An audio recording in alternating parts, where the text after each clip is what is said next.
We begin tonight with Jason Miller, Trump campaign senior communications advisor. Great to see you, Jason. Thanks for being here. Good evening. Thanks for having me. Let's just start with that.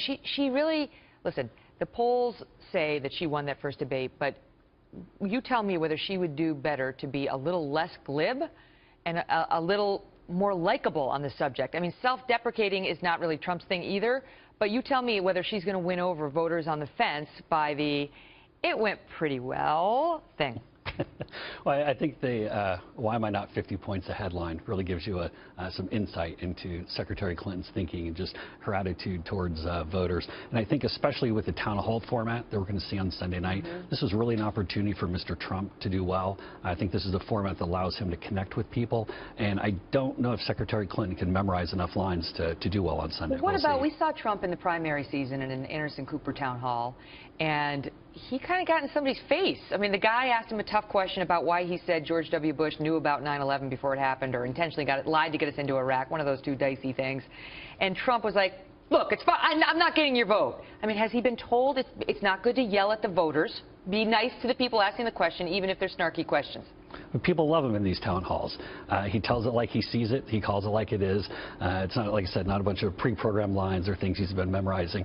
But I think he'll do well on Sunday. I think we're actually going to be doing a town hall tomorrow night in New Hampshire, 7 o'clock.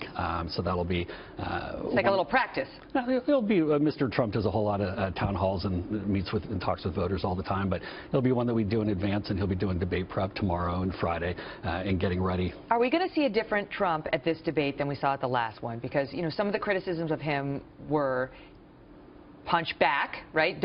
Don't defend everything she lobs your way. Don't be on defense, but punch back, punch at her, and punch relentlessly, actually, as the night goes on.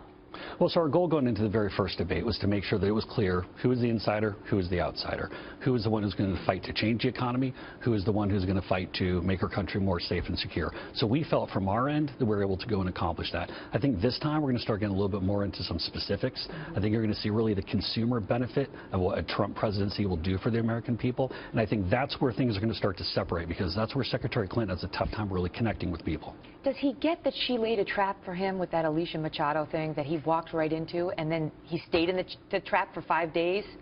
Well, look, Mr. Trump is going to defend himself. And I think it's only right that if someone's lobbing a political attack at him, that he can go and defend himself. Why? But it didn't help him. It didn't help. His ardent supporters, some of them, were so disappointed that he stayed in that ugly place for 5 days when he had so much momentum behind him, and they don't want to see him do that again. But what they absolutely loved is that he did well through that entire debate, and that he stood up and he fought for himself and he didn't back down. Right, but we're talking about, you know, how they say in like drug addiction, the first step is admitting you have a problem, right? The first step is admitting that that was a mistake. Don't walk into the trap, don't stay in the trap, don't enjoy the trap, don't extend the trap by 5 days. So I disagree with you. I saw the debate a bit differently. I thought Mr. Trump did fantastic. And there's a reason why we're seeing these crowds and we're seeing this energy and seeing this excitement. But let's look ahead to Sunday and what we think is going to come up. And that's the one where I've reviewed a lot of game tape of Secretary Clinton. She's always good on the first answer. She can come through and she'll have memorized, well, probably I'd assume a couple hundred lines. She'll have those down. But as you start getting to those second questions, those third questions, that's where she gets tripped up. And that's where she has a tough time relating with people. She can't really connect. And I think that's because I think the Clintons are so separated from regular people, and they can't quite connect. I mean, how do you go from not being able to pay either of your mortgages when you leave the White House to being worth $200 million without ever doing so much as billing an hour of legal work or producing anything or winning Powerball or anything else? And so they live in an alternate reality, and I don't think they get what it means to be in America. They gave a lot of speeches.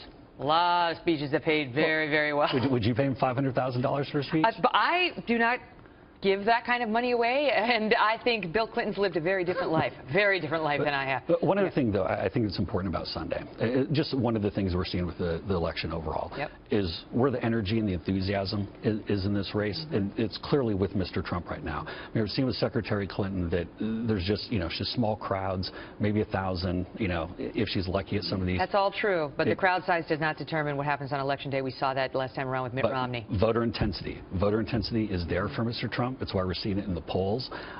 We feel pretty good about where we're at. Thanks for being here. Thank you, Maggie. Nice to see you. Appreciate it.